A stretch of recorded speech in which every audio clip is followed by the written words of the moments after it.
आप सभी का फिर से एक स्वागत है हमारे YouTube channel SST teachers academy में। दोस्तों, जैसा कि आप जानते हैं कि सीटेट जनवरी की जो प्रैक्टिस सेट चल रही थी, जिसमें हमने जो 13 वीडियो हैं वो कंप्लीट कर लिए थे। आज हम देखेंगे प्रैक्टिस सेट नंबर 14, जिसमें से हमने 30 क्वेश्चन है वो लिए हैं और जो क्वेश्चन जो हैं बहुत इंपॉर्टेंट क्वेश्चन है। तो हमारे साथ आप बने रहिए और अपनी तैयारी को बेहतर बनाइए। तो दोस्तों, आज की क्लास हम स्टार्ट करते हैं। तो पहला क्वेश्चन है हमारा इसमें, तीव्र शहरीकरण का दुष्परिणाम नहीं है। इनमें से जो शहरीकरण का दुष्परिणाम नहीं है उसमें से हमको देखना है। तो इसमें से फर्स्ट ऑप्शन नंबर है वस्तुओं की गुणवत्ता में कमी। सेकंड ऑप्शन है नैतिक मूल्यों में परिवर्तन। और थर्ड ऑप्शन है प्राकृतिक प्रश्रय स्थलों का विकास। और फोर्थ ऑप्शन है आवश्यक आधारभूत सुविधाओं की कमी। वस्तुओं की गुणवत्ता के लिए लोग शहर में जाते हैं और नैतिक मूल्यों के परिवर्तन के लिए भी। तो इसमें से पूछा क्या है, जो दुष्परिणाम इसमें से नहीं है तो वो है प्राकृतिक प्रश्रय स्थलों का विकास। तो राइट आंसर हो जाएगा हमारे इस क्वेश्चन का, हमारा third option number right answer हो जाएगा।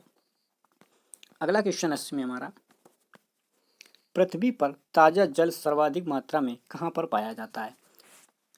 ऑप्शन है हमारे महासागरों में, बर्फ द्वीप या हिमनदों में, या जल भर में, और या सतही जल में पाया जाता है। तो इस क्वेश्चन का जो राइट आंसर है वो हो जाएगा हमारा बर्फ द्वीप तथा हिमनदी में जो जल है, सर्वाधिक जो जल है वो पाया जाता है। पृथ्वी पर जो है वो जल कहाँ पर पाया जाता है, बर्फ द्वीप पर पाया जाता है। तो इस क्वेश्चन का जो राइट आंसर है हमारा हो जाएगा second option number right answer है। क्वेश्चन नंबर अगला है, निम्नलिखित में से कथनों में से विचार कीजिए। ऑप्शन है राजस्थान में मैग्नीज आयस्क की खानें बांसवाड़ा तथा उदयपुर में पाई जाती हैं। बी ऑप्शन है आंध्र प्रदेश में मैग्नीज आयस्क विशाखापट्टनम में पाया जाता है। तो ये दोनों ऑप्शन है जो राइट ऑप्शन है। तो हमारा इस क्वेश्चन का जो राइट आंसर हो जाएगा हमारा हो जाएगा third option number right answer हो जाएगा, ए और बी दोनों। अगला क्वेश्चन इसमें हमारा, यह मोटर वाहन उद्योग और लोहा एवं इस्पात उद्योग से जुड़ा है क्योंकि यह लोहे व इस्पात का इस्तेमाल करता है। यहाँ का मोटर वाहन उद्योग संसार के अग्रणी उद्योगों में से एक है। तो ये है डेट्रॉयस, क्या हो जाएगा हमारा राइट आंसर हो जाएगा, first option number right answer है। अगला है, भारतीय राष्ट्रीय कांग्रेस की प्रथम महिला अध्यक्ष कौन थी। ऑप्शन है सुचेता कृपलानी, बी ऑप्शन है राजकुमारी अमृत कौर, थर्ड ऑप्शन है नेल्ली सेनगुप्ता, और फोर्थ ऑप्शन है एनी बेसेंट। तो इस क्वेश्चन का जो राइट आंसर है वो हो जाएगा एनी बेसेंट जो है राष्ट्रीय कांग्रेस की प्रथम महिला अध्यक्ष थी। अगला क्वेश्चन है, भारतीय इतिहास में स्वर्ण युग किस काल को कहते हैं। स्वर्ण युग है वो किस काल को कहते हैं। ऑप्शन है मौर्य काल, वैदिक काल, या गुप्त काल, या वर्धन काल। तो इस क्वेश्चन का जो राइट आंसर है वो हो जाएगा गुप्त काल, सब इसे स्वर्ण युग कहा जाता है। अगला क्वेश्चन है इसमें, दिल्ली के लाल किले में मोती मस्जिद का निर्माण किसने करवाया था। जो मोती मस्जिद था उसका जो निर्माण किसने करवाया था। ऑप्शन है अकबर ने, सेकेंड है जहांगीर ने, थर्ड ऑप्शन है शाहजहां ने, और फोर्थ ऑप्शन है औरंगजेब ने। तो इस क्वेश्चन का जो राइट आंसर है वो हो जाएगा औरंगजेब ने करवाया था। मोती मस्जिद का जो निर्माण है वो किसने, औरंगजेब ने करवाया था। अगला क्वेश्चन है इसमें, निम्नलिखित में से वायुमंडल की सबसे निचली परत कौन सी होती है। वायुमंडल की जो सबसे निचली परत होती है वो होती है क्षोभ मंडल। कौन सी होती है, क्षोभ मंडल इस क्वेश्चन का राइट आंसर है। लॉर्ड मैकाले किससे संबंधित है। ऑप्शन है सेना के सुधार से, सती प्रथा समाप्ति से, या अंग्रेजी शिक्षा से, या स्थायी बंदोबस्त से संबंधित है। तो इस क्वेश्चन का जो राइट आंसर है, जो लॉर्ड मैकाले था वो था अंग्रेजी शिक्षा से संबंधित था। तो राइट आंसर हो जाएगा इसमें से हमारा third option number right answer है। आधुनिक भारतीय कला का पितामह किसे कहा जाता है। आधुनिक जो भारतीय कला है उसे पितामह किसे बोलते हैं। तो ये बोलते हैं अवनींद्र नाथ को। किसे बोलते हैं, अवनींद्र नाथ। इस क्वेश्चन का राइट आंसर है। अगला है, कालानुक्रम के अनुसार सही क्रम को चुनें। इसमें से सही क्रम जो है वो चुनना है। तो सबसे पहले जो थी वो थी मुगल शैली। क्या थी? इसमें से सबसे पहले थी मुगल शैली, इसके बाद पहाड़ी शैली थी, इसके बाद कंपनी शैली, इसके बाद आई थी बंगाल शैली। तो इस क्वेश्चन का जो राइट आंसर है वो हो जाएगा हमारा fourth option number right answer है।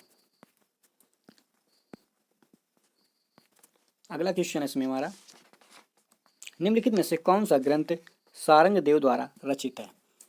तो सारंग देव द्वारा जो रचित है वो है संगीत रत्नाकर। क्या हो जाएगा? हमारा first option number right answer हो जाएगा। दोस्तों ये क्वेश्चन जो है बहुत ही इंपॉर्टेंट क्वेश्चन है। तो दोस्तों इन क्वेश्चनों को आपको बार बार जो प्रैक्टिस सेट है वो करना है। तो इस क्वेश्चन का जो राइट आंसर है first option number right answer है। आमद शब्द किससे संबंधित है? आमद जो शब्द है वो किससे संबंधित है? तो ये संबंधित है नृत्य से। किससे? नृत्य से संबंधित है। राष्ट्रीय सांप्रदायिक सद्भाव प्रतिष्ठान का उद्देश्य किसको बढ़ावा देना था? किसको बढ़ावा देना था? तो ऑप्शन है सांप्रदायिक सौहार्द या भाईचारा और राष्ट्रीय एकता। ऑप्शन सेकेंड है धार्मिक समूहों का अपने धार्मिक संस्थानों की स्थापना हेतु सहयोग। और थर्ड ऑप्शन है हिंदुओं और मुसलमानों के बीच में सांप्रदायिक सौहार्द। और फोर्थ ऑप्शन है इसमें भारत में नई धार्मिक आस्थाओं का जन्म। तो इस क्वेश्चन का जो राइट आंसर है वो हो जाएगा इसमें से third option number right answer है हिंदुओं और मुसलमानों के बीच सांप्रदायिक सौहार्द को बढ़ावा देना। अगला क्वेश्चन है इसमें, निम्नलिखित में से कौन सा विकल्प विवेकपूर्ण तरीके से संसाधनों के उपयोग से जुड़ा है, जो संसाधनों को पुनः नवीकरण हेतु नए सिरे से समय भी देता है? तो इस क्वेश्चन का जो राइट आंसर है वो हो जाएगा क्रांति। क्या होता है? क्रांति इस क्वेश्चन का राइट आंसर है। पारिस्थितिकी विकास की प्रमुख अवधारणा क्या है?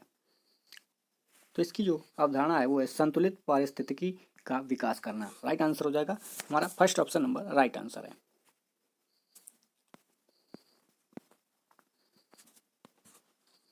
प्रारंभिक जैन धर्म का इतिहास किस ग्रंथ में मिलता है? तो ये मिलता है भगवती में, कल्प में और परिशिष्ट पर्वन में। ये इन सभी में मिलता है। तो इस क्वेश्चन का जो राइट आंसर है वो हो जाएगा हमारा fourth option number right answer हो जाएगा, इन सभी में मिलता है। अगला क्वेश्चन इसमें, कौटिल्य के अर्थशास्त्र में उल्लिखित संस्था शब्द का संबंध किससे है? तो इसका जो संबंध है वो है गुप्तचर व्यवस्था से है। किसे? गुप्तचर व्यवस्था। सभी बहिर्जनिक भू आकृतिक प्रक्रियाओं के लिए एक सामान्य शब्दावली प्रयुक्त की जाती है, वह क्या है?